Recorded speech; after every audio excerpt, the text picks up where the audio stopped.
All right. Good evening, everyone. Thank you for joining us and welcome to Anderson House here in Washington, D.C. My name is Andrew Allen and I am the Historical Programs Manager for the American Revolution Institute of the Society of the Cincinnati.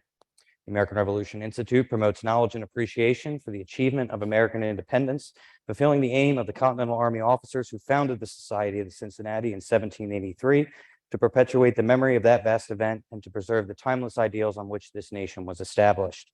Those ideals, such as liberty, equality, freedom, civic responsibility, natural and civil rights, and the rule of law, have shaped our nation's history as well as other countries worldwide and are just as important and relevant today as they were at the outset of the Revolutionary War in 1775. Along with this evening's program that is made possible in part by generous support from the Massachusetts Society of the Cincinnati, the Institute's work includes supporting advanced study, developing changing exhibitions and other historical programs and tours, advocating for historic preservation, and providing resources to classrooms nationwide that assist teachers, students, and scholars alike. Tonight's author's talk features Christian McBurney discussing his new book, Dark Voyage, An American Privateer's War on Britain's African Slave Trade, and highlighting the harrowing voyage of the Marlborough, an American privateer vessel that sailed across the Atlantic to attack British slave trading posts and ships on the coast of West Africa during the Revolutionary War.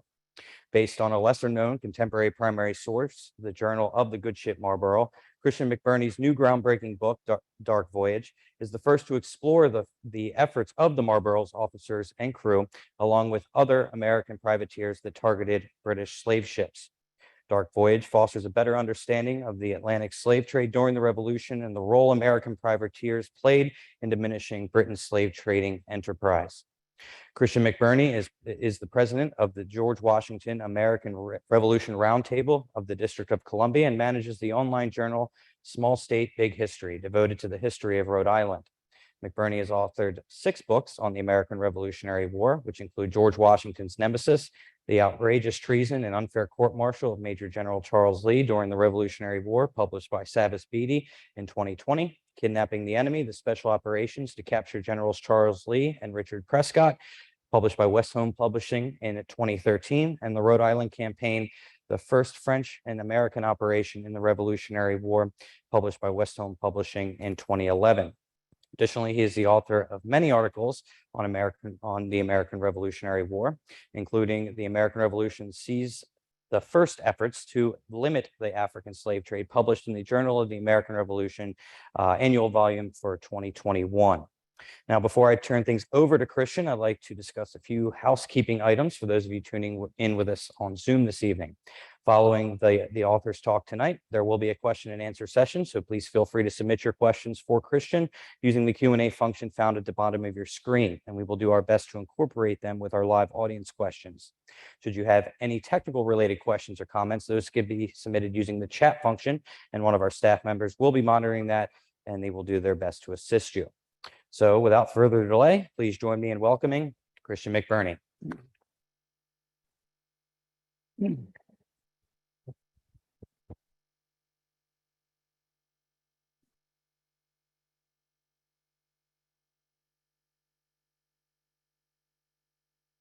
Well, good evening, and thank you for attending in person, and thank you for the Zoom audience as well. I spoke here once on my Rhode Island campaign book, so it's great to be back again, particularly to what I call a mini Newport mansion. I'm from near Newport, Rhode Island, so it's always nice. I feel very comfortable in Newport mansion, I guess. But the topic I'm speaking about tonight is not an easy one, but I think it's important that we all address it and deal with it. It's also fascinating, but it did exist at that time. So I think during the Revolutionary War and during the Revolution. So I think if you really want to understand what was going on in the world at that time, including in the United States, we need to understand this topic. The contrast is glaring in the extreme. On the one hand, the American Revolutionary War from 1775 to 1783 was a glorious struggle for liberty, equality, the dignity of the individual. Thomas Jefferson's rousing words in the Declaration of Independence that all men are created equal, that they are endowed by their Creator with certain unalienable rights, that among these are life, liberty, and the pursuit of happiness, have inspired millions of people in our country and around the world. And they inspire people in Ukraine today. The word men was originally meant to apply just to adult white men, but it has been expanded over the years to include all adult women and people of all races, color, and creeds. Democracy, which is the rule of the many and not just the few, representative balanced government, the rule of law, these are just some of the gifts that the American Revolution has bestowed to the world. Yet at the same time, the American Revolution was about to commence, one of the worst tragedies in world history was continuing unabated, the African slave trade. European and American merchants sent ships across the ocean to purchase African captives and carry them to the Caribbean, Brazil, and the North American mainland. At the time, Great Britain dominated the American slave trade, but other European countries participated in it too, even Sweden. And what would become the United States did as well. Between 1771 and 1775 alone, on average, each year, more than 90,000 African captives were forcibly taken from Africa across the ocean to the New World. There, the Africans were forced into a lifetime of forced labor, permanent bondage, with their children consigned to the same unimaginable fate. The captives were taken away from their families and friends, never to see them again. They were forced to endure the awful Middle Passage, a 6-week or so voyage across the Atlantic Ocean. It was a horrible and abominable trade, and it's mind-boggling to believe it ever existed, particularly by today's standards. Here's a chart of the captives carried by country between 1642 and 1807. You can see that Great Britain in the lead. Portugal overall was number one. They started a lot earlier than Great Britain, and they ended a lot earlier. Great Britain was the first to stop the slave trade in 1807, United States in 1808. Here's a nice image of a slave ship called the Blandford, 1760. And it was a slave trading ship. And you can see in the corner here, it's an image of slave trading on land. Here's the slave trading ship, so it's in Africa. So they're celebrating, slave trading in this image. In the first 3 quarters of the 18th century, Great Britain was the world's leading slave trading country. The year 1775, so important to America, the Battle of Lexington and Concord, Bunker Hill. It was the zenith of the British slave trade. British merchants from London, Liverpool, and Bristol, on the average, sent about 150 ships each year to Africa and carry slaves from there, about 40,000 people a year, excuse me. The British vessels transported their captives across the Atlantic Ocean and landed them mostly in British colonial possessions such as Jamaica, Antigua, Barbados. In the quarter century prior to the American Revolution, Great Britain's domination of the Atlantic slave trade peaked. And let's look at some numbers. African captives carried by country in that 25-year period leading up to the American Revolution, Great Britain way ahead. You can see the United States pretty low. These numbers come from a great website, www.slavevoyages.org, and they also have, they try to, as many as possible, to list all the slave ships and information on the great, amazing website. And I actually was able to come up with some information that was new and a little bit of corrections that they helped them out.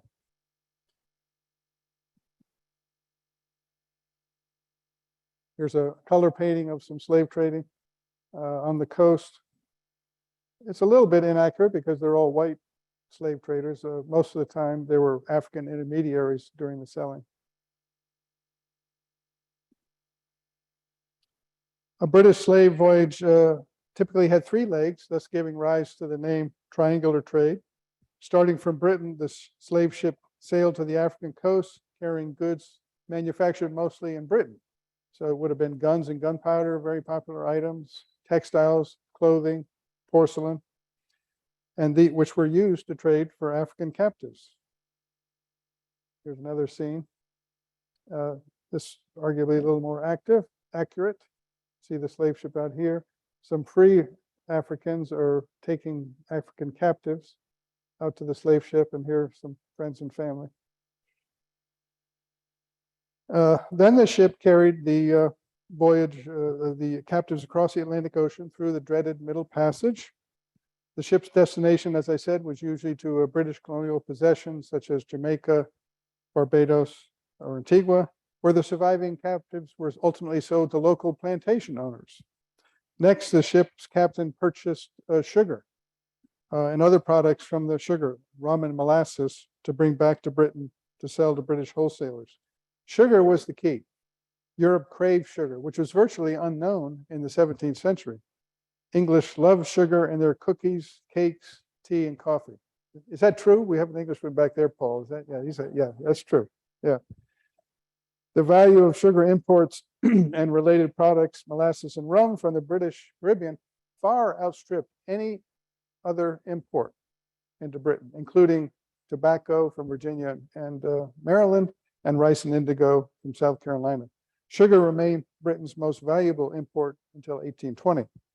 Slave labor was indispensable to the production of sugar. Plantation owners in the Caribbean islands used gangs of slave labor to plant the sugar cane, harvest it, and then convert the sugar cane into molasses, which was a very grueling process. Excuse me. And planters would stagger their planting over 6 months. So these the cruel and brutal conversions of sugar cane into sugar took place over a 6-month period, sometimes working 12, 14, 18 hours a day. Slave excuse me, some allergies.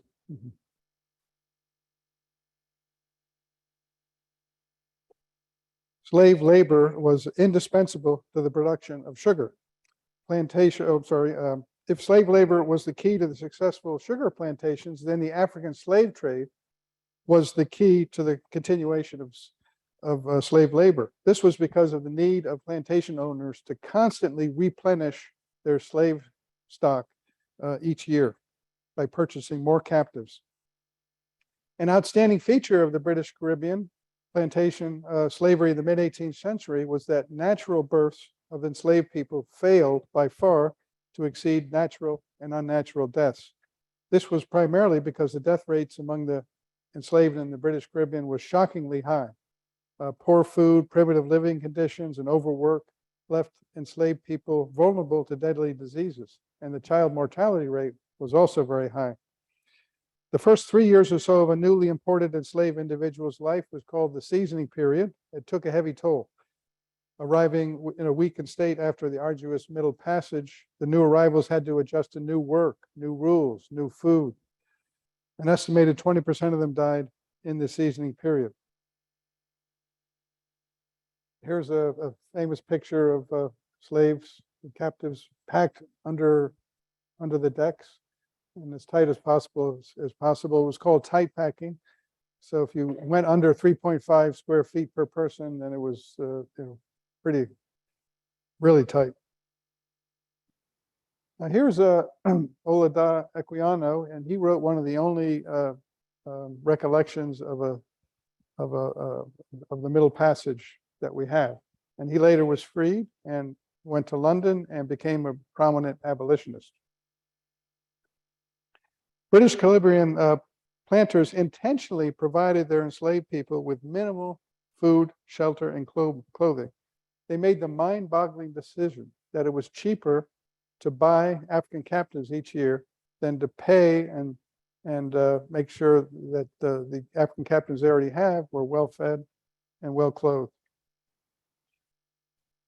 As a result of the high mortality rate among the enslaved and the low natural birth rate, the British Caribbean planters had to import massive numbers of African captives just to maintain their enslaved populations. And you can see this 25-year period before the Revolutionary War, very large numbers coming into these islands. Perhaps the most devastating statistic is to compare the number of Africans carried to British Caribbean to their populations when slavery was prohibited. Adam Hochschild writes, when slavery ended in the United States in 1865, Less than 500,000 slaves imported over the centuries had grown to a population of nearly 4 million. Okay, some significant natural birth. By comparison, notes the same author, when slavery ended in the British Caribbean in 1834, total slave imports of well over 2 million left a surviving slave population of only about 670,000. After reviewing his statistics, Hochschild concludes the British Caribbean was a slaughterhouse. Readers may be surprised to learn that merchants in what would become the United States and what would be the United States overall played a comparatively small role in the African slave trade. While the slave trade lasted, they carried a total of about 292,000 captives across the Atlantic. And that was about 2.4% of all slaving voyages. Here's an advertisement by a firm of Henry Lawrence, who was the greatest slave trader in North America's history, probably. He later became from Charleston, South Carolina, and later became president of the Continental Congress and was a firm friend of Washington's. Rhode Island dominated the slave trade among the 13 mainland colonies. More than half of the North American slave trading voyages in colonial times emanated from Rhode Island. The other sites were Boston, New York, and some New England ports. Newport, Rhode Island, by far was the dominant slave port in North America. Even within Rhode Island, it constituted about 90 to 95% of the voyages in colonial times. Why did tiny Rhode Island dominate the slave trade? Not so clear, but I think the best answer is that the bigger ports, New York, Philadelphia, Boston, they had big hinterlands that merchants could call upon for trade, the farming products. Rhode Island didn't have that. So the merchants looked around and they said, oh, if we buy molasses from the Caribbean, we can convert it to distilled rum. So they started selling rum. Most of the rum they made was actually consumed in New England. About 25%, they found the best market was to trade for African captives. And it became such a popular drink in the African coast that Rhode Island captains were known as rum men. Now, Rhode Island was a small player in the worldwide slave trade prior to the American Revolution, carrying on the average about 2,400 African captives per year. As the decades passed, that grew to be a pretty large number. In all, over 59,000 Africans were involuntarily taken aboard Rhode Island ships in the colonial period. The human suffering Rhode Island slavers caused African captives and their families is impossible to measure. But matters were beginning to change. The American Revolution was a crucial catalyst in the worldwide slavery movement. It was, in fact, prior to the outbreak of the Civil War, the most important event in America promoting the anti-slavery cause. When the rebellion against Crown rule began, there was little anti-slavery activity anywhere in the world. There was the Mansfield case, which affected slaves in Great Britain, but it had no effect anywhere else. Great Britain's anti-slavery movement did not begin in earnest until 1787 with Thomas Clarkson. As with any great worldwide movement, the anti-slavery campaign made slow progress in fits and starts, but the American Revolution definitely brought significant progress. Before the war, slavery existed in every single colony, including in the North and including in New England. But each state, when the revolution came along, each state ended the institution of slavery, and all states banned the African slave trade.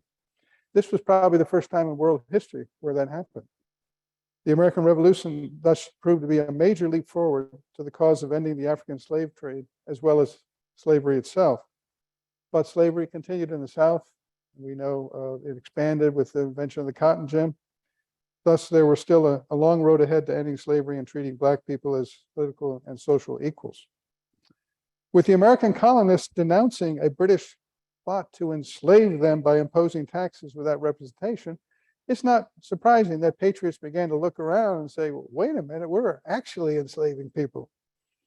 As early as 1763, the great patriot orator James Otis of Massachusetts, in an influential pamphlet arguing that the colonists should not be taxed without their consent, asserted that there were laws higher than acts of parliament.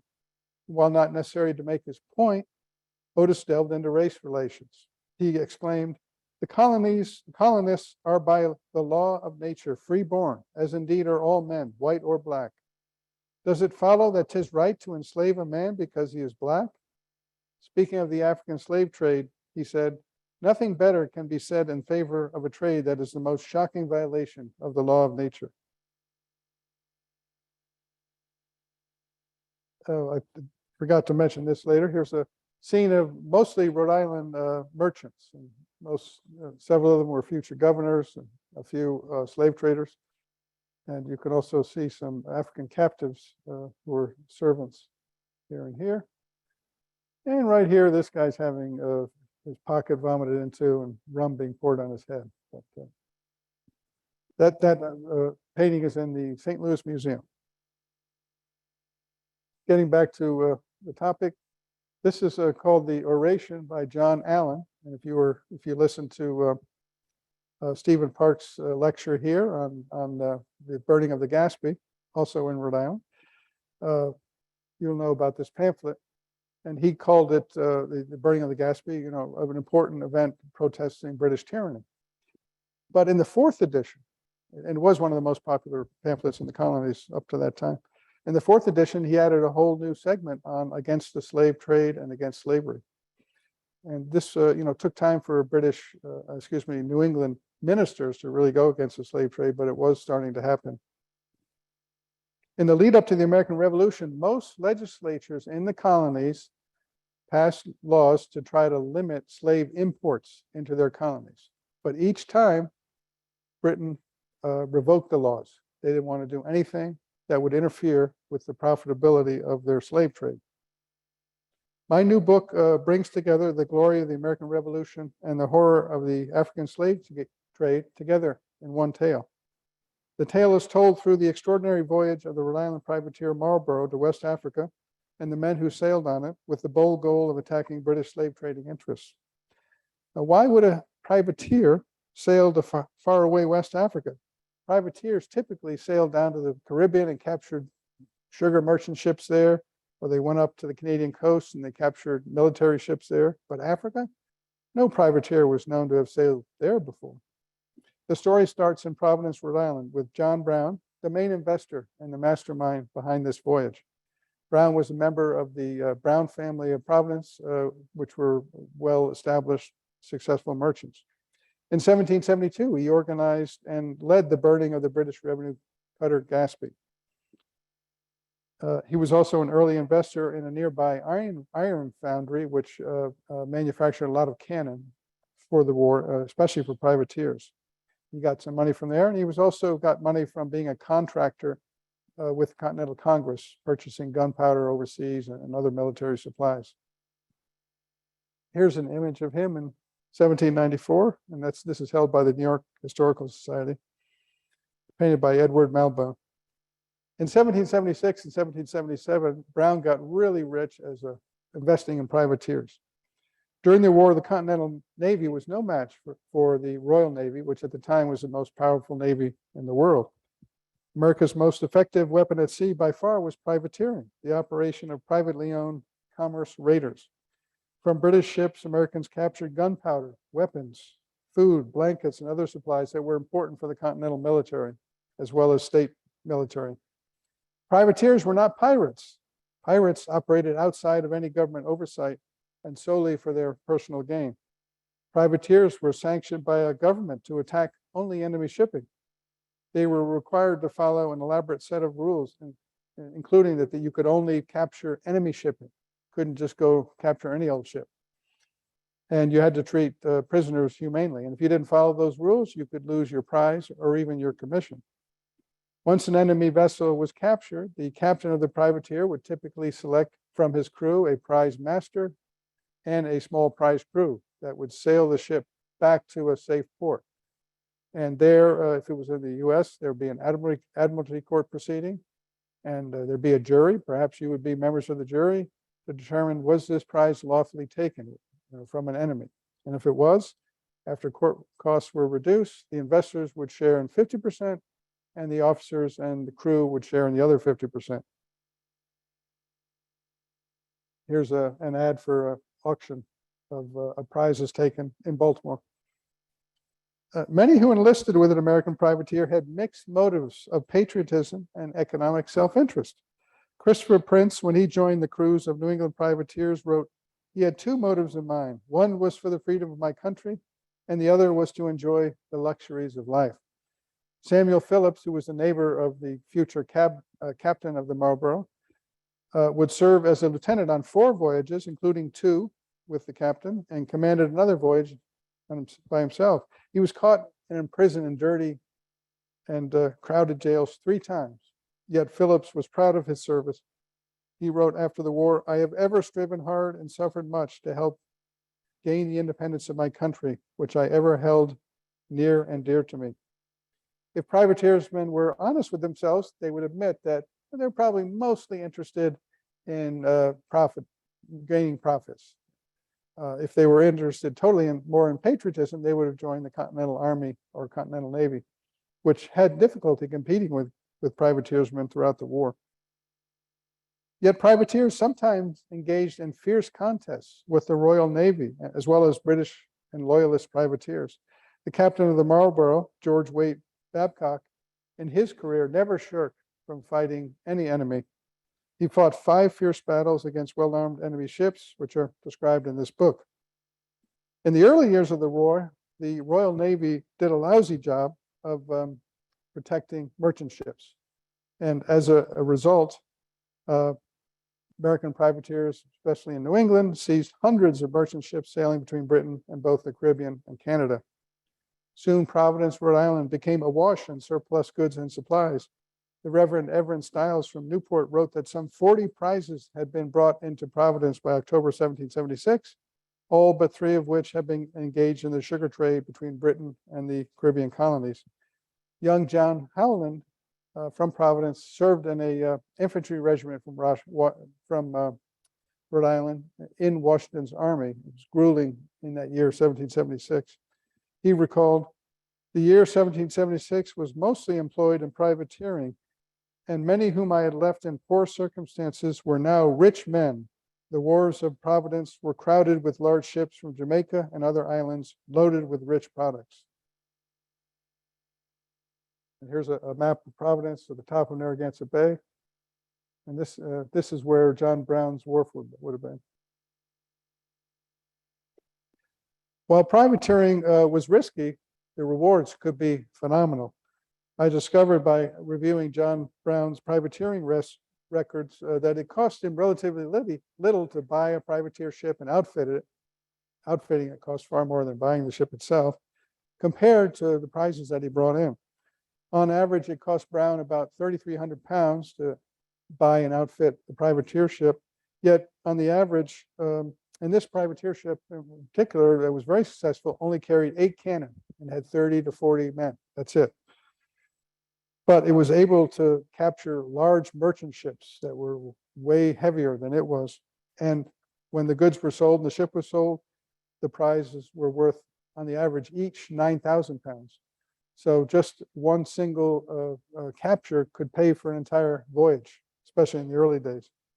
Needless to say, John Brown invested in a lot of privateer voyages, and he became rich. But warning signs were ahead. The days of the easy conquests in 1776 and early 1777 eventually ended. Powerful Royal Navy warships began protecting commercial vessels in convoys.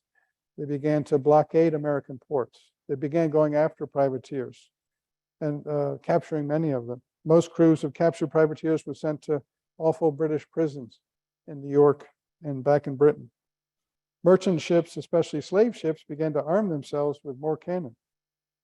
Brown decided in the second half of 1777 that with his new wartime profits, he could afford to construct a large privateer warship that carried 20 cannon. That's a lot for a privateer. Such a privateer could avoid being captured by a British sloop of war and defeat armed merchantmen.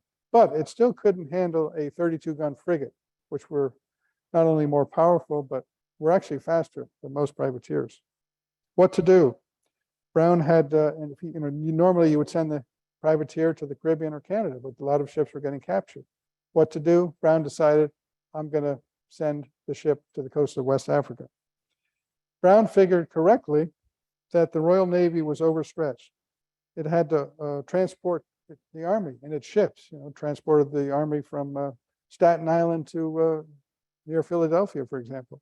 It had to seek out privateers on the North American coast and blockade the ports. And most importantly, it had to protect against the possible cross-channel invasion of the English Channel by France. The Royal Navy had few ships remaining to patrol the faraway African coast and protect British slave ships and slave forts. It took an experienced privateer investor and a bold man to decide to send a privateer to Africa. Brown had both of these qualities, but then so did a lot of privateer captains, and especially in New England, Salem and Newburyport, Boston. What gave Brown the edge was his familiarity with the slave trade, the African slave trade. First, he came from Rhode Island, which was the dominant slave trading colony, so he could speak with returning ship captains. Were there British warships patrolling the coast? He found out there weren't. Second, Brown himself was an experienced slave trade investor. He had personally invested in two slaving ventures, one in 1763 and one in 1769. The first one was on the ship Sally, commanded by Esek Hopkins. That's Hopkins. He was one of Brown's ship captains. He didn't have experience in the slave trade, but the Browns couldn't find someone, so they asked him to do it, and he agreed. And of course, he would later become the first commander-in-chief of the Continental Navy. But this particular voyage turned out to be one of the most deadly in North American history. Out of the 196 captives he purchased, 109 perished during the voyage. Most because of malnutrition due to Hopkins spent so much time on the coast. If you want to take one chair here and you can put back there, you're okay? Okay. Now, a slave trading voyage was daunting in part because a slave ship loaded with goods to trade for African captives, loaded with merchandise, was typically not large enough to carry all the food and drink needed to support the crew. So any slave ship captain knew that he would have to trade with local chieftains on the African coast for more water and more food. This was daunting for privateers, investors, if they didn't have the experience, but Brown had that experience. Was Brown motivated to attack Great Britain, the world's leading slave trading country, from humanitarian impulses? No, clearly not. He did want to harm the British slave trade, but at the same time, and probably mostly, he wanted to profit himself. A privateer sent to Africa, he figured, could attack and plunder slave trading posts established by British slave traders. So it was more efficient for the British slave trading enterprise by creating these posts on the coast, often on islands. They could store all their merchandise there. And then when the privateers came, they could come raid that post and take all the merchandise. That merchandise was there to trade for slaves on the coast. Also, those slave trading posts held captive Africans there. They were waiting for British slave ships to pass by so they could be sold. It was more efficient to sell them all at once as opposed to going down the coast and selling, buying, two or three at a time. So a privateer could capture those captives as well. Moreover, British slave ships with its human cargo on board could be seized, whose captains would be surprised to see a strong American privateer so far from its home port.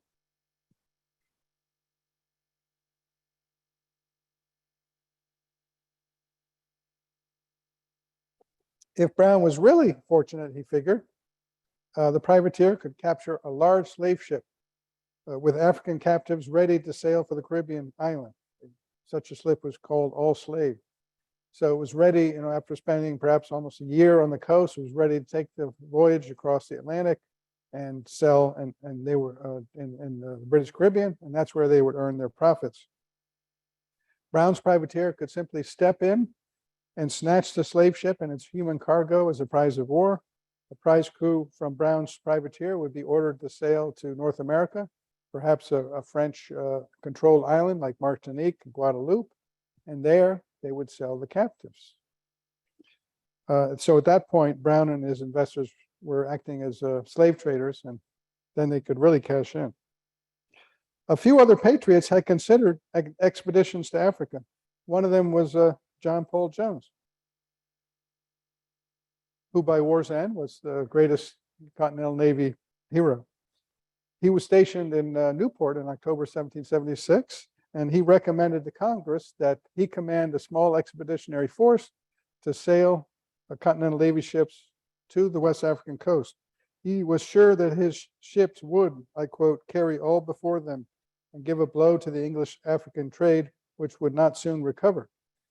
The expedition didn't get off the ground for various reasons, but Jones knew what he was talking about because his first voyage was on a slave trading voyage from his hometown of Winter Haven, England to Jamaica, and he also took a second voyage.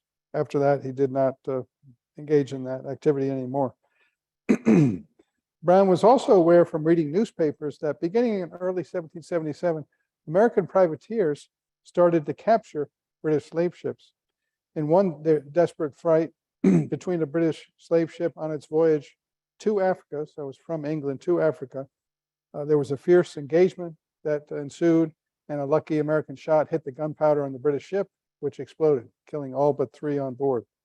In most other cases, the American privateers operated out of French-controlled Martinique and Guadeloupe, where the French governors turned a blind eye.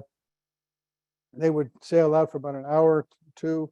They would see the slave ships coming in, typically to Barbados, and they would capture them and then bring them back to Martinique and sell them. Again, at that point, the American privateersmen became slave traders themselves.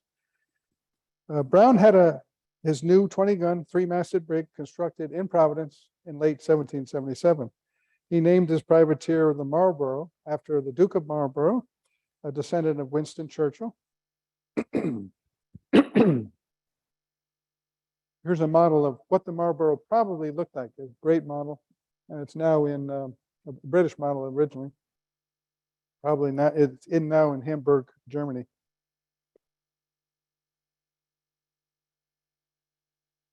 To make the voyage a success, Brown had to find a courageous ship captain.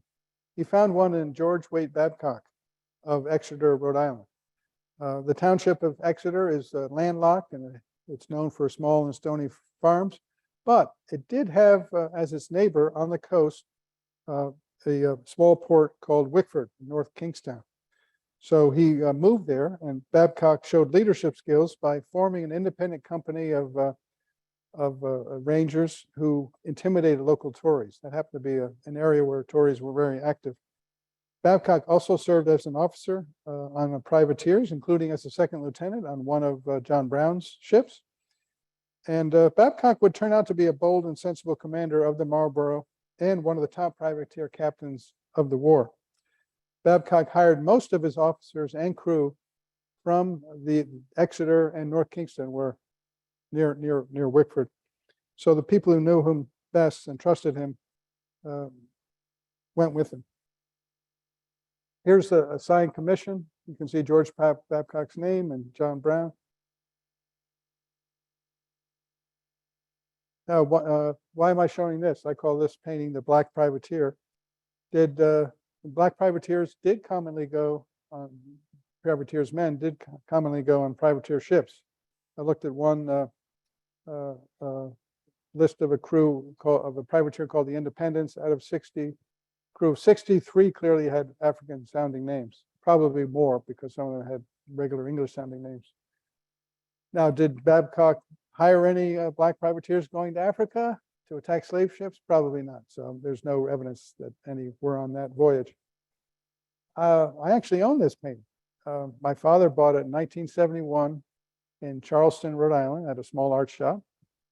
And it's appeared in several history books. It's several museum exhibits. He got asked to show it at a recent, or not a recent one, but at a museum exhibit, but he got a little suspicious, so he had it x-rayed.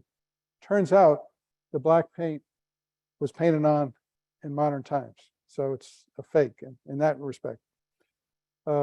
Everything about the painting is original to the 18th century, including the privateer in the background. but not the black skin. It's probably of a French officer. But it's still a very valuable, at least from my perspective, because it shows a black person as a privateer. So it's still a valuable image. Not really that valuable monetarily. If it had been original, my father would have been a rich man. At the time, Newport was occupied by the British Army in Narragansett Bay, which was blockaded by British Navy ships. So Brown and Babcock had to find a way to escape from the British blockade. And they did so by going out the most shallow. You can see the route here from Providence up here, went up to Fall River, and then made a descent down this passage, which is the most shallow one. There was one British ship about here, and there was a British artillery post here. And they went down on a dark and stormy night on Christmas Eve. And he got grounded. The ship got grounded, and it was a pretty close call. Fortunately, a lot of times when ships get grounded, you throw off everything to lighten the ship, the cannon and food stuff. So if that had happened, the voyage would have been over, and I wouldn't be here today. But he did not do that, and he was able to haul the ship off the sandbar and escape, although it was a pretty close call. Thus began the extraordinary voyage of the Marlborough to Africa and back. What we know about the voyage is primarily from a ship's log kept by John Linscomb Boss, the captain's clerk who hailed from Newport, Rhode Island. Boss dutifully recorded the important events of each day. Here's a page from his ship log, the front cover page. And the Naval History and Heritage Command of the Navy Department was kind enough to email me a PDF of this log. I actually found out about it from Dennis Conrad, who's spoken here before, at a conference, and he mentioned this voyage, and I immediately perked up and I said, wow, this is going to be my next book. And wanted to see the original, which is in the Morristown National Historic Park. So I contacted them. They don't have it. They did a search. They still couldn't find it. So unfortunately, it's either lost or somebody stole it. The last time the PDF was probably, or the copy was probably done in 1950s or early 1960s. But fortunately, that exists. Now, while I have spent my time here tonight giving you a lot of background, most of the book is actually about the voyage itself. Preparing for the voyage, what happened on the voyage, dealing with African leaders on the coast, dealing with white slave traders on the coast. It's a fascinating story. And also what happened, when they captured prizes, what happened to them when they returned back to the United States, and what happened to the Marlborough. The Marlborough itself came back with 26 captives and landed in New Bedford, Massachusetts. I don't have time to provide the details of the voyage of the Marlborough to you. We'd be here all night, so you have to read the book for that. Some of you already purchased it, so thank you. Suffice it to say that it was a remarkable journey from Brown's and Babcock's viewpoint, a successful one. Here are some of the notable events in short form. The New England privateersmen were able to sack one of the top slave trading forts on the African West Coast. They also captured several armed British slave ships and sailed them as prizes back to North America. One of them had 310 slaves on board and was just about to sail back to the British Caribbean. So just as Brown hoped. Brown captured several British slave ships with both African captives and free African workers on board. Consistent with his privateering commission, he kept the enslaved people, but he let the free Africans go. He did not just simply enslave them. During their time on the west coast of Africa, Babcock worked with several African leaders who cooperated with the New Englanders. One of them was named King Tom, who had served as an intermediary for European and American slave ship captains for decades. And yet most of his money was from the British, and yet he was very independent. And he said, well, I'll help you. If you pay me, I'll be glad to help you. There were several others that they dealt with too. Several British slave ship captains captured by Babcock greedily agreed to cooperate with the Americans by giving them valuable intelligence, even though that meant committing treason against Britain. And they thought, well, if I cooperate with Captain Babcock, maybe he'll give me my ship back, which he did. He gave them the ship back, not the enslaved captives. But so they were obviously pretty greedy. And there was also an American slave trader, a couple of American slave traders there as well. Here's a great image of the maritime world on the African coast. And you can see it was dominated by canoes operated by local Africans. Here's an extraordinary image of Fante tribesmen. So you can see them carrying arrows and spears. Here are their captives, who are yoked together, and they're marching them to the coast and they'll sell them to African intermediaries, which in turn will sell them to European and American slave traders. In this area where Babcock was operating, many of the captives actually came from, were the result of a war by Muslim army that was very strong in the interior and was attacking pagan tribes and sending them to the coast. There's the slave trading post, the Isle de Los, that the New Englanders plundered. Here's an image of the voyage of the, starting here in New England. Martha's Vineyard was actually where they left from, and making their return voyage. And these are the voyages of the prize ships.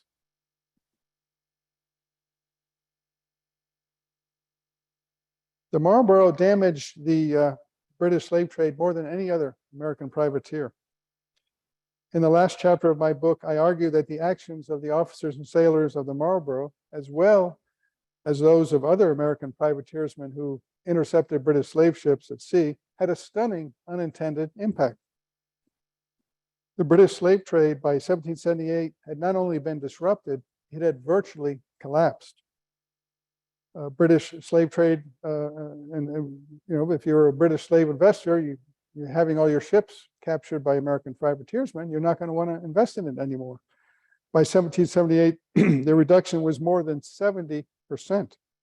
As a result, during the early years of the Revolutionary War, the numbers of enslaved Africans forcibly shipped across the Atlantic Ocean declined dramatically, perhaps by as much as 60,000 and probably more.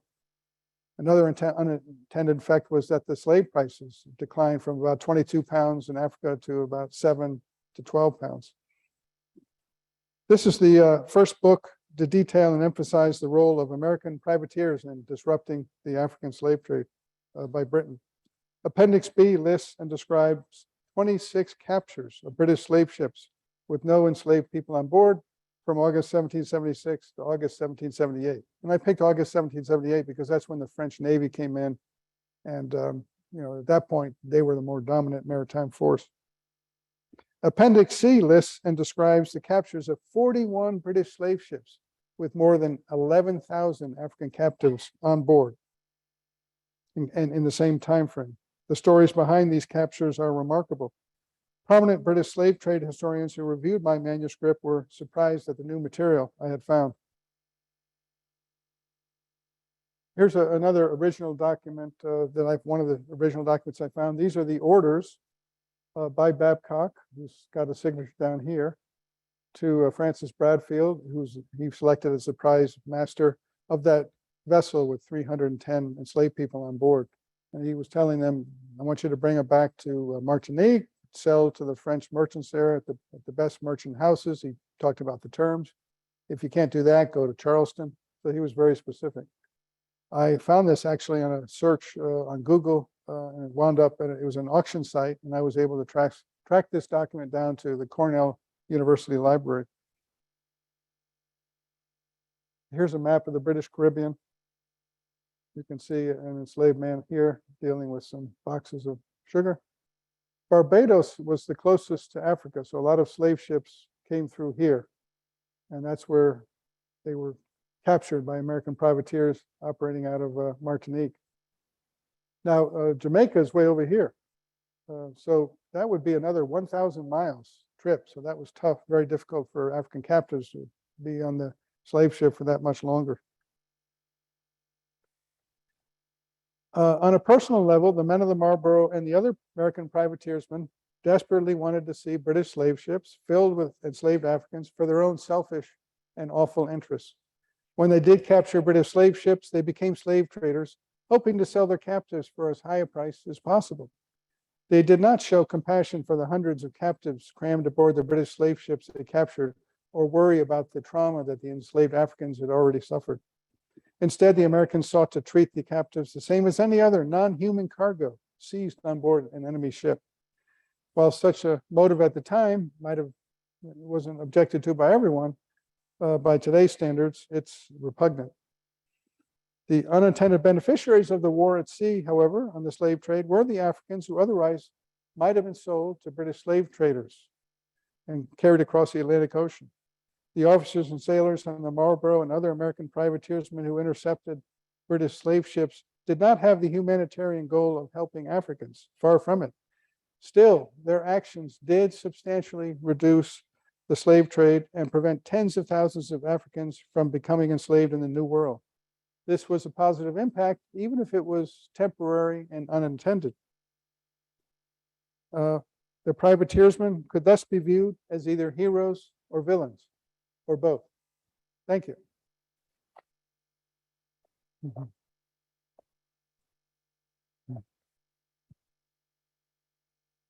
I'd be glad to take some questions. Oh, Andrew might want to bring you a microphone.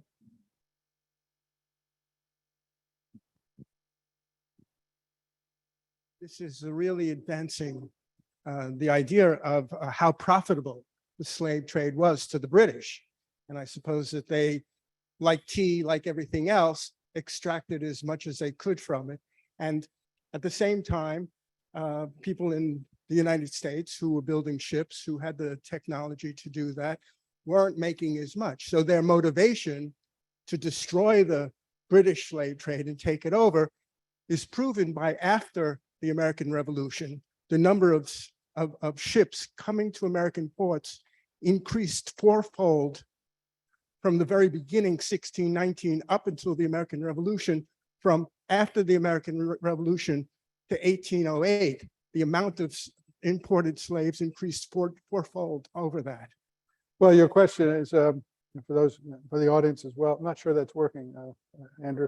Was the American slave trade increase after the American Revolution? And actually, more slaves were taken on American ships after the Revolution than before. But most of those were illegal, probably all illegal. They're illegal under colonial state laws. On Rhode Island, for example, it was illegal to participate in the slave trade, yet they did it anyway. And even after 1808, when America ended the slave trade, most slave trading ended, but there was plenty of continuing slave trading by, particularly by the Wolfe family of Bristol, Rhode Island. Now, most of those slaves were not brought into the U.S. Most of them were brought to Cuba, for example, which Spain didn't. The statistics show that most of the slaves, it's broken down by country. Yeah. And of course, it's one of the reasons, it seems like you're saying it's one of the reasons for the American Revolution to take over the British slave trade, eliminate them from taking their cut and profit directly from it. Yeah. Is that what you're saying? Well, I'm not sure. I couldn't quite hear what you said, but yeah, I think, it's too much to say that the Americans entered into the slave revolution to end the slave trade. It was one of those. To take over the slave trade, not to end. No, not to take over. They actually wanted to end it. All the colonies ended the slave trade, actually during the American Revolution and afterwards.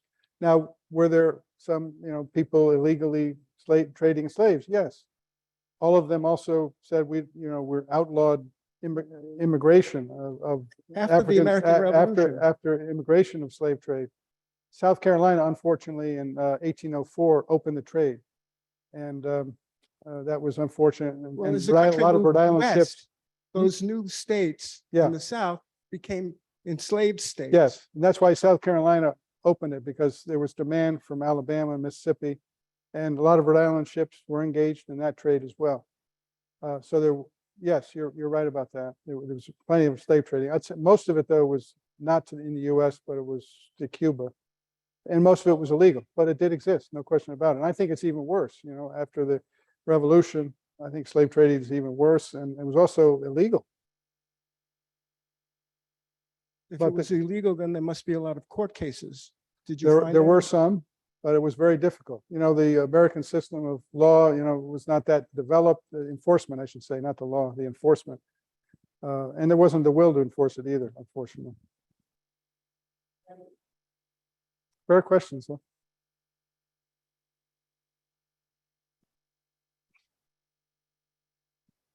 Oh, I had certainly heard the term privateer, but I never knew, I never really gave it any thought. But it sounds like a great moneymaker at the time. How long did it continue as a system? How long did privateering continue as a system? Good question. I think it was finally outlawed by the time of World War I. So World War I, we didn't see any privateering. I mean, countries said, look, our navies will handle it. You guys go back. But it was very profitable, particularly early years. Later on, it wasn't as profitable. A lot of ships were captured, and 20,000 American prisoners died just in New York prisons alone. Most of those were privateersmen. But everyone had gold in their eyes. They make the big capture, they could become a lot more wealthy. A lot of the sailors were second and third, fourth sons with no prospects, and so it was.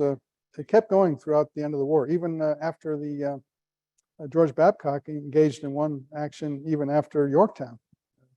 So.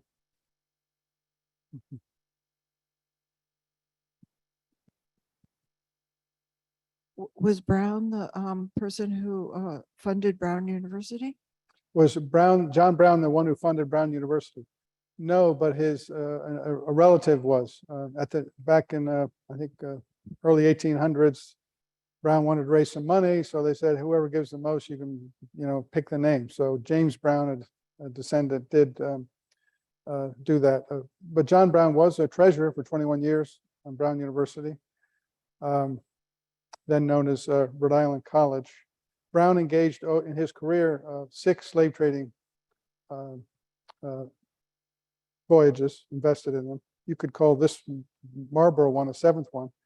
Now, sometimes I was on a tour of Providence, and the tour guide said the building where a mansion where he was raised, which John Quincy Brown said was the most beautiful mansion in America at the time, was all done with slave trading profits. Well, that's not true. I mean, he probably invested in 500 to 1,000 voyages in his lifetime, and he opened the China and India trade in Rhode Island.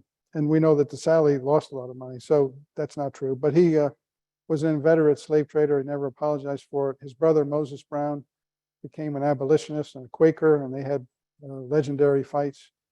Yeah, he was not sympathetic to slavery or slave people.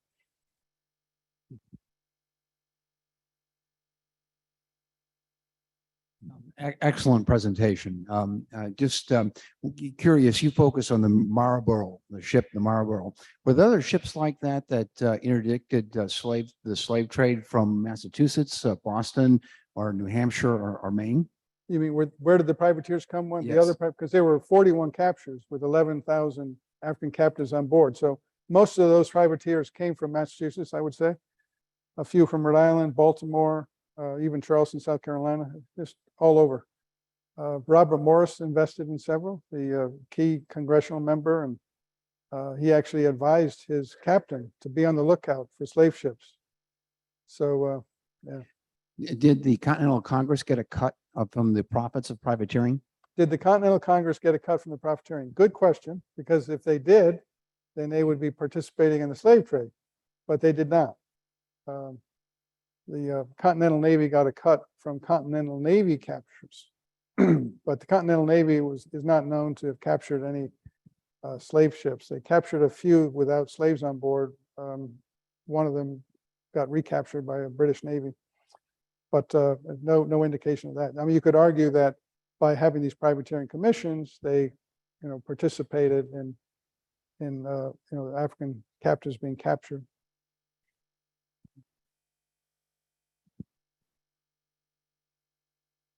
I'm just wondering about the British reaction. Did they actually fight back? Did they send some ships to patrol or do anything, or Hmm. were they too widespread in the other fronts? Yeah. So what did the British Navy do in response to all these attacks? The British Navy did become more active in late 1777 and 1778 particularly. So, and then once the French got involved, there were British Navy ships all over the Caribbean. So it was not a good place to be an American privateer boat. There were some intense battles between privateers vessels and slave ships. And one in particular called the Mary, the enslaved captains had their shackles released and they actually fought back with the British. So I guess they thought, who are these people attacking us? Why are they trying to take over a ship? And they actually fought pretty bravely. And that ship actually fended off the privateersmen. But most of the time they just surrendered. It was kind of extraordinary. You have privateer ships, 6 guns, 10 guns going against maybe 60 to 80 ton ships. And they would be capturing huge British merchant ships that were 200, 240 tons that carried some cannon. The big difference was those merchant ships had crews of maybe 12 to 14 men, whereas the Americans had crews of 30 to 40, 50 to 60, 90 to 100, much more experience in fighting and battle. So usually the ships just gave up.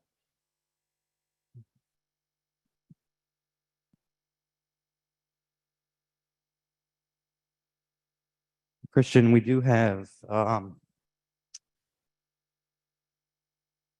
one question from Zoom is what inspired you to research this this subject? Was there a certain source that kind of clicked for you that prompted you to dive deeper, or what? Well, I've always been interested in Rhode Island history since I'm from there, and I've always been interested in the history of slavery. Rhode Island had the highest slave percentage in New England, and Southern Rhode Island, where I'm from, had even the highest one. And when I went to this Williamsburg conference, I heard Dennis Conrad speak about this the privateer Marlborough and his voyage, and about this journal, the log of the ship, good ship Marlborough. And so fortunately they had it, most of it printed in their volume, Naval Documents of the American Revolution, but I also got sent by them the full copy of the original. So that was really the main source. Not the only source, of course, for the book, but that's definitely, without that, this book couldn't have been written. And another question, in total, how many privateer ships were there during the Revolution? How many privateer ships were there? It's not clear. I probably over 3,000. You can believe it. It's a lot, and a lot were captured too. Going off that, do you have an estimated total in captured goods, or is that just way too much to? I don't recall the numbers offhand. I do in the book. I do talk about that through 1777. I believe in today's U.S. dollars, it was more than 700 million. Captured from all the various ships. For example, the one merchant ship that came into Providence, a lot of them were worth about 10,000 pounds, maybe 12. Each one, 10,000 pounds converts to about $3 million. So it's a lot of money. Absolutely. Well, I think we'll end it there. Well, just one more round of applause for Christian McBurney, ladies and gentlemen. Thank you.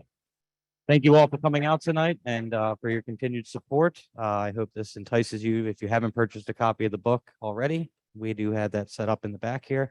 And those of you on Zoom with us, please feel free to go out and purchase a copy. So thank you all again, and we'll see you soon.